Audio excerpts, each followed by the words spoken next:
पर अगले साल आस्था का संगम, आस्था का महासंगम जो कुंभ है वो आयोजित होना है।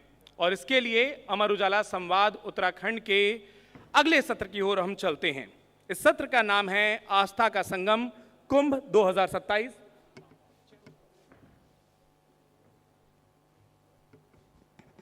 मैं एक एक करके इस सत्र के अपने सम्मानित अतिथियों को मंच पर आमंत्रित करता हूं। सबसे पहले मैं सादर आमंत्रित करना चाहूंगा उत्तराखंड के मुख्य सचिव श्री आनंद वर्धन जी को कि आप सरमंच पर आएं। जोरदार तालियों के साथ इस महत्वपूर्ण पैनल के तमाम हमारे पैनलिस्टों को हम मंच पर आमंत्रित करना चाहेंगे। मैं आमंत्रित करना चाहता हूं बद्री केदार मंदिर समिति के अध्यक्ष हेमंत द्विवेदी जी को कि आप मंच पर आएं।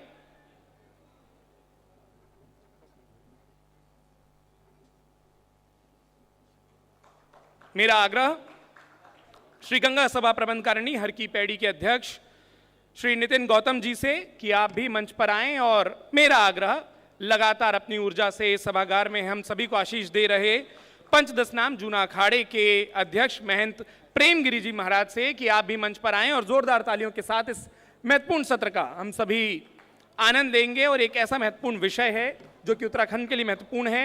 इस सत्र का संचालन करेंगे अमर उजाला से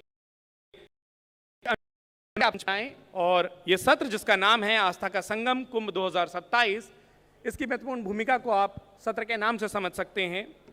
अनूप जी, सत्र और मंच दोनों आपको समर्पित।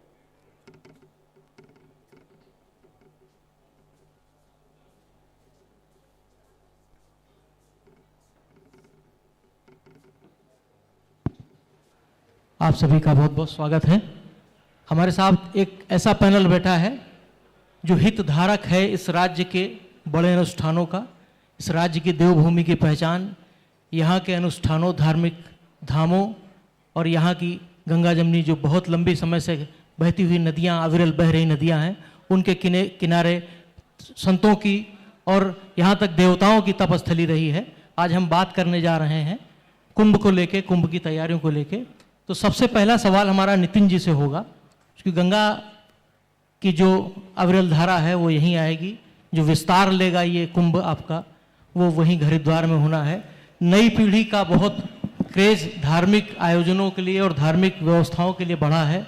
साथ साथ इसके कुछ चीज़ें ऐसी भी आई हैं जो कहीं ना कहीं हमारी परंपराओं को, हमारी दिक्कतों करती हैं, जैसे रील बनाने का है या कपड़ों को लेके, गंदा कपड़ा, साफ सफाई को लेके बहुत सी चीज़ें उठती हैं। तो नितिन जी, सबसे पहले चूंकि आप लोग स्टेक होल्डर हैं, आप हितधारक हैं उस गंगा महासभा के, जो गंगा माई के, कि उनकी पवित्रता और शुचिता कैसे बनी रहे और कैसे उस घाटों की सुरक्षा हो और जो मर्यादा है वो भी बनी रहे। नमामि गंगे तव पाद पंकजम सुरासुर वंदित दिव्य रूपम भुक्तिम च मुक्तिम च ददासि नित्यम भावानुसारेण सदा नराणम। पतित पावनी मोक्षदायिनी प्राणदायिनी माँ गंगा को प्रणाम। मंच पर विराजमान संत चरणों को प्रणाम। आप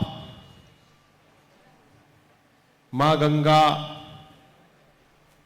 की यह पावन धरा देवभूमि की चर्चा के लिए, हरिद्वार कुंभ की चर्चा के लिए आपने आमंत्रित करा, आपका हार्दिक आभार, धन्यवाद। हमारी जो अभी कुंभ, जो कि विश्व की एक अनुपम धरोहर है, उसके लिए हम पूरे अपने विश्व के सनातनियों को हर की पौड़ी ब्रह्मकुंड पर आमंत्रित करते हैं। और हमारे माननीय मुख्यमंत्री श्रीमान पुष्कर सिंह धामी जी ने, जो उनको लगता था कि 2021 में जो कुंभ हुआ की वजह से वह हमारे सनातनी वहां पहुंच नहीं पाए, और उसके लिए उन्होंने इस अर्धकुंभ को दिव्य भव्य करने की जो योजना बनाई है, निश्चित रूप से उनकी इस आस्था, इस योजना और सनातनियों के प्रति प्रेम, मां गंगा के प्रति आस्था को मैं धन्यवाद देता हूं। और जब करोड़ों सनातनी जब बिना किसी निमंत्रण के, बिना किसी बुलावे के हर की पौड़ी ब्रह्मकुंड माँ गंगा में स्नान के लिए आते हैं, तो मुझे लगता है कि वह उनकी भाव है। और जब वो आते हैं हर की पौड़ी ब्रह्मकुंड क्षेत्र में, तो वो उसकी वहाँ की शुचिता, वहाँ की पवित्रता को निश्चित रूप से ध्यान में रखते हैं। और आप ने अभी प्रयागराज का कुंभ देखा, जहाँ पर 70 करोड़ श्रद्धालु आए, और मुझे लगता है कि वहाँ की पवित्रता, वहाँ की स्वच्छता, वहाँ का वातावरण इतना पवित्र था, तो मुझे लगता है कि यह केवल सनातनियों का जो देवताओं के प्रति भाव है, उसे हमें जागृत रखने की आवश्यकता है। और उस जागरण से ही हमारी गंगा की पवित्रता, शुचिता सदैव बनी रहती है, घाटों की व्यवस्थाएं बनी रहती हैं, स्वच्छता बनी रहती है। ये निश्चित रूप से जरूरी है जी। कुंभ में महाराज जी से बात करेंगे। प्रेमगिरी जी महाराज जूना अखाड़ा से हैं हमारे महाराज जी। अखाड़ों की भूमिका है, परंपरा है, व्यवस्था है उनके हाथों में, अगुवाई उनको करनी है। महाराज जी, हम कितना तैयार हैं अपने यहाँ कुंभ कराने के लिए? शंकरम शंकराचार्यम केशवम बादरायणम सूत्र भाष्य कृतौ वंदे भगवंतो पुनः पुनः। आज उत्तराखंड की पावन धरती पर ऋषि मुनि महर्षियों का देव स्थान, अभी चर्चा चल रही थी कि इसको देवभूमि क्यों कहते हैं। पूर्ण रूप से आप लोगों ने उसको समझ नहीं पाया। देवभूमि उत्तराखंड को इसलिए कहते हैं क्योंकि आपने सुना होगा हमारे महादेव के 12 ज्योतिर्लिंग हैं, और 12 ज्योतिर्लिंगों में हिमालय तो केदारम, उत्तराखंड में हमारे महादेव केदारनाथ के रूप में विराजमान रहते हैं। और इस उत्तराखंड भूमि को भगवान शिव का निवास स्थान माना गया है। इसलिए जहां पर देवों के देव महादेव हों और उनका क्षेत्र हो, उनके सारे गण हों, और जिसमें साधु सन्यासी तपस्या कर रहे हो, तो आप लोग बताइए उसका नाम क्या दिया जाए? देवभूमि कहा जाएगा। एक देवभूमि उत्तराखंड है और देवश्री देवभूमि हिमाचल भी है। इसको महादेव का वास केदारनाथ जी का कहते हैं, और हिमाचल में मां पार्वती का हिमाचल में वास है। तो जहां शिव का वास वो देवभूमि, और जहां पर मां भगवती का वास हो वो भी देवभूमि भारत में कही जाती है। अगर कहीं विश्व में देवभूमि है तो हिमाचल आप जाएंगे, जब पंजाब के बॉर्डर से आप प्रवेश करेंगे तो लिखा होगा देवभूमि हिमाचल में आपका स्वागत है। तो आज मैं अमर उजाला स्वर्णिम शताब्दी के अवसर पर जो 100 वर्षों का अग्रसर बढ़ रही है, इनको श्री पंच दशनाम जूना अखाड़े की तरफ से खूब खूब बधाई देता हूं, खूब खूब अभिनंदन करता हूं। मैं कहना चाहता हूं, जब हमारे धर्म का प्रचार साधु संत कुंभों में आकर गोष्ठी करते थे और देश विदेश में जाकर के पैदल भ्रमण करके प्रचार करते थे, आज मैं अमर उजाला को धन्यवाद देता हूं जिन्होंने इसके माध्यम से सारे विश्व में धर्म का प्रचार कर दिया है। तो मैं आपको बताना चाहता हूं कुंभ के बारे में। कुंभ कलश है, कलश माने घड़ा। कुंभ कहां कहां है देखिए, विस्तार से थोड़ा समय लगेगा। कुंभ की बात आपने की तो मैं कुंभ की चर्चा, कुंभ कहां से प्रकट हुआ। एक बार देवताओं और दैत्यों में घमासान युद्ध हुआ। देवता परास्त हो गए, दैत्य विजयी हो गए, और दैत्यों ने इंद्र का सिंहासन पर। तो एक बार देवता भगवान विष्णु के पास गए और बोला महाराज जो देवताओं का स्थान था उस पर दैत्य बैठ गए, महाराज जी कोई कृपा करो, उपाय बताओ। उन्होंने कहा कभी कभी ऐसा भी समय आता है दैत्य प्रबल हो जाते हैं, अब तुम्हारे पास एक ही उपाय है, समुद्र मंथन में उसमें अमृत छिपा हुआ है। सब रत्नों के बारे में नहीं, 14 रत्न हैं, लेकिन एक अमृत के बारे में बता रहा हूं कि जाओ दैत्यों से मेल करो और मेल करने के बाद उस समुद्र मंथन को मथो। विस्तार में नहीं जाएंगे, समुद्र मंथन हुआ और उसमें ये माइक ले लीजिए। हेलो, समुद्र मंथन हुआ और उसमें अमृत कलश प्रकट हुआ। देवता दानव झगड़ने लगे, झगड़ते झगड़ते दैत्य कलश लेके भागे। और समुद्र मंथन कहां हुआ था? लंका के पास सेतुबंधु रामेश्वरम, जहां भगवान का वास है। 12 ज्योतिर्लिंग हैं जिसमें सौराष्ट्र सोमनाथम चा श्री शैले मल्लिकार्जुनम उज्जैन महाकाल मोमकार ममलेश्वरम परल्यानम तो नाथम डाकिन्याम भीम शंकरम सेतुबंधेतु रामेशम नागेशम दारुका बने बाणारस्याम सुविश्वेशम त्र्यंबकम गौतमी तटे हिमालय तु केदारम कृत्रेश्वर शिवालय एतानि ज्योतिर्लिंगाम सायं प्रतापटे नरा सत्य जन्म कृतम पापम स्मरेण विनश्यति। वहां से मंथन हुआ और वो कलश लेके भागे देवता दैत्य। तो एक बूंद पहली कहां पड़ी? त्र्यंबकेश्वर नासिक में, क्योंकि उधर से अमृत आ रहा था। हरिद्वार में उसकी समाप्ति हुई। पहला बूंद कहां पड़ा? त्र्यंबक नाशे में। त्र्यंबक का कुंभ कब मनाया जाता? जब मेष राशि वृषभ पर हो और बृहस्पति सिंह पर हो तो उसको सिंहस्थ भी कहते हैं। जी महाराज जी। वहां से आया, आगे बढ़ा हो कलश तो कहां गिरा? एक बूंद उज्जैन में गिरी, वहां कुंभ मनाया गया। कौन सी नगरी? जिसको हम लोग महंकाल की नगरी कहते हैं, जहां उज्जैन में विक्रमादित्य की भी नगरी कहते हैं, जहां राजा भरथरी की भी नगरी कहते हैं, जहां पर आज अगर हमारा विक्रम संवत कहां से चला तो विक्रम संवत उज्जैन की पावन धरती महंकाल की नगरी में श्रीमन विक्रमादित्य राजा संवत, ओ विक्रम राजा के नाम से विक्रमादित्य संवत चला। आगे बढ़े, आगे बढ़ने के बाद रास्ते में क्या पड़ा? प्रयागराज पड़ा। प्रयागराज कुंभ कब होता है?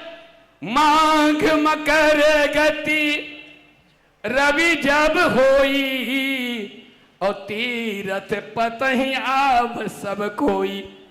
सारे तीर्थ देवता लोग आते। कहां? तीसरा प्रयागराज कुंभ। और जब हम लोग यहां आए तो अंत में देवता झगड़ कहां? देवभूमि में पहुंचे। कहां? उत्तराखंड में। एक बूंद यहां गिरी। तो जहां पर बहुत लंबा विषय है, बहुत पुस्तकों हमारे साहब भी बैठे हुए, आनंद वर्धन साहब ने कुंभ पिछला 21 का कराया। हमारे गंगा सभा के बद्रीनाथ सबको समय देना है, इसलिए मैं बताना चाहता हूं। इस तरह से हरिद्वार कुंभ का चारों कुंभ मनाया है। के बाद 13 अखाड़े जो कुंभ मेले में स्नान करते हैं, जिसमें 7 अखाड़े जगत गुरु शंकराचार्य जी। आज हम लोग यहां निश्चिंत बैठे हुए हैं, सनातन धर्मी उत्तराखंड में हैं, तो किसकी देन है? आदि जगत गुरु शंकराचार्य जी की देन है, जिन्होंने जन्म तो केरल में लिया, समस्त भारत में उन्होंने प्रचार किया, लेकिन अंतिम समय कहां चुना? वो उत्तराखंड देवभूमि केदारनाथ में चयन किया।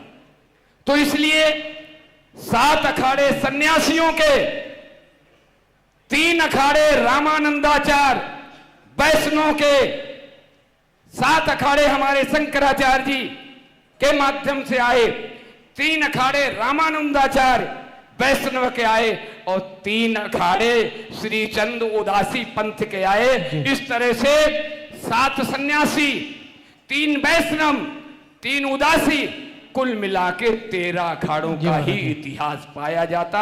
आजकल क्या हुआ, कुछ मनमुखी अखाड़े भी बनने लगे हैं, और मनमुखियों को क्या किया गया, जब हमारे बहुत से ऐसे मेलाधिकारी महोदय उनके आक्रोश से चिंतित होने लगे तो अखाड़ा परिषद में विषय रखा। महाराज जी, समय का भी थोड़ा सा ध्यान रख लीजिएगा, तैयारियों पे हम लोग कर रहे हैं। तो ये तो पूरा जी का जी जी जी थोड़ा सा और फिर जी। तो उसके बाद हम लोगों ने जो ऐसे मनमुखी थे उनको अपने अपने में विलय किया और स्नान तुम भी करो। इस तरह से ये हमारे कुंभ की परंपरा है। और इस बार हमारे माननीय मोदी जी की प्रेरणा से और हमारे माननीय मुख्यमंत्री धामी जी के अनुग्रह पर, नहीं तो हम 12 साल में कुंभ होता था और हमारे साधु संत अखाड़े 12 साल में ही शाही स्नान करते थे। लेकिन इस बार जब हमारे योगी जी ने उत्तर प्रदेश में वहां कुंभ और अर्ध कुंभ की परंपरा थी, लेकिन अखाड़ा परिषद में बैठ करके योगी जी ने कहा कि भाई हमारे सनातन धर्म में अर्ध वस्तु ठीक नहीं, अर्ध होता ही नहीं। हमारे यहां तो क्या होता, पूर्णमदः पूर्णमिदं पूर्णात् पूर्णमुदच्यते पूर्णस्य पूर्णमादाय पूर्णमेवावशिष्यते। सब पूर्ण है, अधूरा कहां है जो 6 साल का। इसलिए अर्ध कुंभ खटा हटा के कुंभ रखा गया और 6 साल वाले को कुंभ और 12 साल वाले को महाकुंभ रखा गया। इसी तरह से उत्तराखंड सरकार ने भी अनुसरण किया। यहां भी अर्धकुंभ होता था, लेकिन साधु संतों का शाही स्नान नहीं होता था। लेकिन अब के अखाड़ों को धामी जी ने बुला करके अनुग्रह किया, आग्रह किया कि ये वो भूमि है, यहां भी उत्तर प्रदेश की तर्ज पर यहां भी कुंभ होना चाहिए। और आप जब 13 अखाड़े स्नान करेंगे तो मैं समझ लूंगा कि ये भी कुंभ मेला संपन्न होने जा रहा है। अखाड़ों ने बात मानी और उनका आग्रह सुना और कहा कुंभ मेला मनाएंगे। तो इस तरह से साधु संत 13 अखाड़े इस बार 2027 में हरिद्वार कुंभ मेला मनाएंगे, शाही स्नान करेंगे। हमारे एंकर जी कहते हैं थोड़ा समय कम है, इसलिए बोलना तो बहुत कुंभ के बारे में बताना है, कम से कम 1 घंटा लगे। कुंभ के थोड़े थोड़े शब्दों में अगर बयान करेंगे तो 1 घंटा लग जाएगा। जब साहब एंकर साहब बोल ले तो मैं इन्हीं शब्दों के साथ अपनी वाणी को विराम देता हूं। ओम नमः पार्वती पते, हर हर महादेव। बहुत बहुत धन्यवाद। हेमंत जी, आपसे सवाल लेंगे, चूंकि आप बद्री केदार धाम मंदिर समिति के चेयरमैन हैं। बहुत इच्छाओं से, बहुत आस्था लेके बहुत बड़ी संख्या में लोग बद्रीनाथ, केदारनाथ, 4 धाम पहुंच रहे हैं, हरिद्वार आ रहे हैं। कैसे कोई संतुष्ट होकर जाए, कैसे स्मूथ दर्शन देके जाए, इसके लिए बद्रीनाथ केदार समिति ने क्या व्यवस्था कर रखी है? बहुत बहुत धन्यवाद अनूप जी। सर्वप्रथम मैं अमर उजाला संवाद कार्यक्रम में अमर उजाला परिवार ने हमको यहाँ पर आमंत्रित किया, उसके लिए मैं आपको आभार व्यक्त करता हूँ।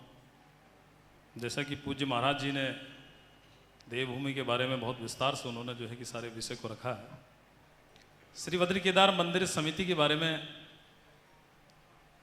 मैं कुछ बताना चाहूँगा कि 1939 में ये मंदिर समिति बनी थी ब्रिटिश काल के टाइम पर, और 2 बड़े अधिष्ठान हमारे जो श्री बद्रीनाथ और केदारनाथ धाम है, इसके अधीन हमारे 47 हमारे अधीनस्थ मंदिर हैं।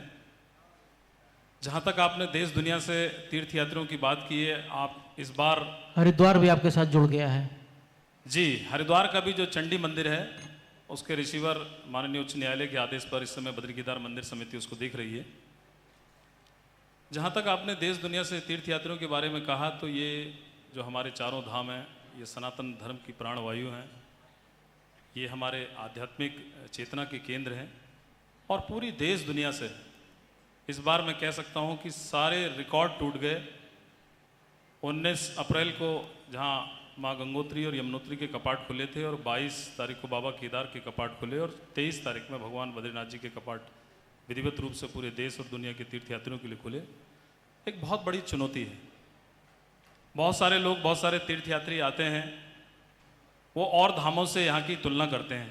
मैं ज़रूर आपको बताना चाहूँगा, चाहे वो हमारे जितने भी और धाम हैं, चाहे वो श्राइन बोर्ड माँ वैष्णो देवी का हो, चाहे तिरुपति बालाजी हो, चाहे महाकाल उज्जैन की बात करें या काशी विश्वनाथ की बात करें और देश के जितने भी और धाम हैं उन सब में ये 4 धाम बिल्कुल अलग हैं। इनकी तुलना मैं समझता हूँ कि किसी भी धाम से नहीं की जा सकती। यहाँ की व्यवस्थाएं, यहाँ पर किस प्रकार से जो भौगोलिक परिस्थितियाँ हैं, जो प्राकृतिक चुनौतियाँ हैं, उन सब से सामना करते हुए भी हमारी सरकार, हमारा प्रशासन, और बहुत अच्छी बात है कि इस मंच पर हमारे चीफ सेक्रेटरी साहब भी बैठे हैं। जब ये यात्रा प्रारंभ, उससे पूर्व मुख्यमंत्री जी यहाँ पर बैठे थे और उन्होंने भी कहा था कि हम लोग पहले जब यात्रा शुरू होती थी उसके बाद हम यात्रा की व्यवस्थाओं को लेकर काम करते थे, लेकिन आज जब यात्रा का समापन होता है उसके बाद ही जो है पूरी यात्रा की व्यवस्था कैसे चलेगी, तो ये एक बहुत बड़ी चुनौती है। जो नरसंग बॉर्डर से जो यात्रा यहाँ से शुरू होती है और उसको गंतव्य तक वहाँ तक पहुँचाना, श्री बद्रीनाथ की सारी प्रशासन, जिला प्रशासन, हमारा एनडीआरएफ, एसडीआरएफ और सारा जो मंदिर समिति की हमारे वीआईपी व्यवस्था भी आपने खत्म की। जी, मैं उस विषय पर आ रहा हूँ। मैं ये बताना जरूर चाह रहा था कि इसीलिए मैं ये बोल रहा था आज इस मंच के माध्यम से कि इसकी तुलना पहले बात तो किसी भी धामों से नहीं की जा सकती है, क्योंकि हर 6 महीने के बाद वहाँ पर दोबारा से हमको सारी व्यवस्थाओं को करना पड़ता है, सारी व्यवस्थाओं को बनाना पड़ता है। और जो तीर्थयात्री, मैंने कहा इन 2 महीनों के अंदर रिकॉर्ड तोड़ लगभग 26 लाख आदमी जो है कि तीर्थयात्री इस समय बद्रीनाथ और केदारनाथ के अंदर आया और लगभग पूरे चारों धामों में 40 लाख लोगों ने दर्शन किए और 50 लाख लोगों ने इसका पंजीकरण किया। अभी यात्रा को सिर्फ चले हुए 2 माह हुए हैं। और मैंने कहा कि जैसे कि हमारे सामने बहुत सारी चुनौतियां थी, लेकिन मैं कह सकता हूं कि जिस प्रकार से सभी ने, पूरे प्रशासन ने, पूरी मंदिर समिति ने, हमारा जो प्राथमिकता भी थी और हमारी सर्वोच्च प्राथमिकता थी कि देश दुनिया से आने वाले हर तीर्थयात्री यहाँ से दर्शन करके जाएं और हमने सबको सुलभ, सरल और सुरक्षित दर्शन मुहैया कराएं। आज भी यात्रा चल रही है। धीरे धीरे मानसून सत्र आने के कारण जो है कि यात्रा में थोड़ा सा कमी आई है। और जहाँ तक वीआईपी दर्शन की बात थी, तो सबसे पहले हमारे प्रदेश की यशस्वी मुख्यमंत्री ने नज़ीर पेश की। उन्होंने जब पहले दिन कपाट खोलने के दिन जब वो धाम में आए थे, 1 से 1.5 मिनट के अंदर उन्होंने जो है कि दर्शन वहाँ से किए। और हमने इस बार प्रयास किया कि हम जो हमारा जो वीआईपी दर्शन के नाम पर आम तीर्थयात्रियों को जो समस्याएं होती थी, हमने उस वीआईपी दर्शन को बंद किया। जो मंदिर की आय से जुड़ा हुआ हमारी जो विशेष पूजाएं हैं, क्योंकि वहाँ पर जो भौगोलिक परिस्थिति है, वहाँ पर सभी को जो लंबे समय से तीर्थयात्री लाइन पर लगे रहते हैं, वो एक झलक पाने के लिए, एक दर्शन पाने के लिए 8-8, 10-10 घंटे लाइन पर लगते थे। उनको हमने जो 3 घंटे 4 घंटे में हमने पूरे दर्शनों की व्यवस्था रखी। सारी जो हमारी पूजाएं, जो विशेष पूजाएं थी, उन पूजाओं को हमने कम किया कि मोमेंट तीर्थयात्रियों को बना रहे। और सभी तीर्थयात्रियों को मैंने कहा कि हमारी सर्वोच्च प्राथमिकता रही है। हमारी सरकार, हमारे मुख्यमंत्री जी, हमारी प्रशासनिक उस पर हमारे चीफ सेक्रेटरी, हमारे जिले के प्रशासन, सभी लगातार पूरी तीर्थयात्रियों को यहाँ पर जो हमारी प्राथमिकता है कि हम उनको सरल, सुलभ और सुरक्षित दर्शन मुहैया कराएं। जी, बहुत बहुत धन्यवाद। कुंभ के हितधारकों में जो सबसे बड़ा पक्ष है, बाकी तो अखाड़ा परिषद से बात हो गई, गंगा सभा से बात हो गई, सरकार की एक बड़ी भूमिका रहती है, जिम्मेदारी रहती है। तो मुख्य सचिव आनंद वर्धन साहब से सवाल जो होगा बड़ा सीधा कि हमारी तैयारी किस दिशा में चल रही है और जो समय है हमारे पास, क्या हम अपनी तैयारियों को पूरा कर लेंगे, और नया क्या होगा। चूंकि चुनौती इस बार थोड़ी सी बड़ी होगी, हमने अर्ध कुंभ को पूर्ण कुंभ किया है, तो अब मान के चलिए कि संख्या भी लोगों की ज़्यादा होगी, तो उसके लिए क्या व्यवस्थाएं हैं और किस दिशा में हैं हम?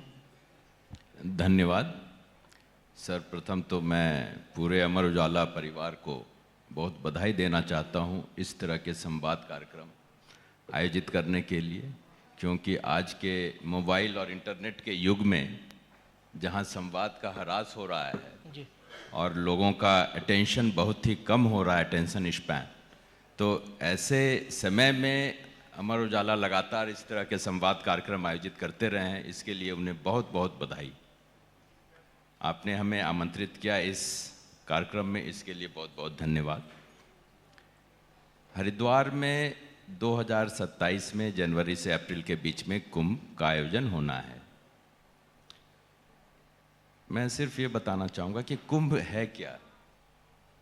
कुंभ के बारे में सब सामान्य तौर पर हम जानते हैं, 4 जगह कुंभ होती है। कुंभ क्या है और किसको कुंभ कहते हैं? तो मृत्यु से अमृत तक का जो प्रक्रम है वो कुंभ होता है।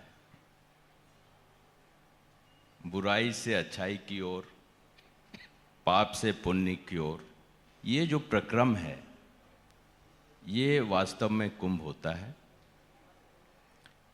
कुंभ का जो आयोजन है ये शाश्वत काल से और सनातन काल से चला आ रहा है। इसमें सामाजिक, आध्यात्मिक, सांस्कृतिक ये संगम है, उसका समागम होता है कुंभ के दौरान। और कुंभ का सबसे बड़ा श्रृंगार, जैसे आदरणीय प्रेमगिरी महाराज जी ने कहा, अखाड़े हैं। हर एक जहाँ भी 4 हमारे तीर्थ स्थलों पर कुंभ होता है तो उसकी शोभा ये जो हमारे 13 अखाड़े हैं उनसे होती है। अखाड़ों की भी एक परंपरा है, उसका इतिहास है, उसमें नहीं जाना चाहूँगा। कुंभ के डिस्कशन में तो महाराज जी ने 1 ही घंटा कहा, लेकिन ये कई घंटे और कई दिन इस पर डिस्कशंस हो सकते हैं। तो ये इसका एक आध्यात्मिक पक्ष होता है, सांस्कृतिक पक्ष है, एक प्रशासनिक पक्ष है। ये प्रशासन शासन की जिम्मेवारी होती है कि कुंभ के दौरान जो भी तीर्थयात्री आएं, एक अच्छे अनुभव लेकर के और जिस पर्पस से, जिस ऑब्जेक्टिव से, जिस लक्ष्य से वो आते हैं वो पूरा करके सकुशल वापस जाएं। तो उत्तराखंड सरकार, मेला प्रशासन इसी लक्ष्य को, प्लस केवल ये सरकारी तंत्र ही नहीं, इनके साथ गंगा सभा, चाहे वो गंगा सभा हो चाहे अखाड़े हों, सबों का ध्येय यही होता है। और ये सब हम एक सहयोगी के रूप में इस लक्ष्य को प्राप्त करने के लिए अपनी पूरी कार्य योजना बनाते हैं और अकॉर्डिंगली कार्य करते हैं। अगर मैं संक्षेप में समझाना चाहूँ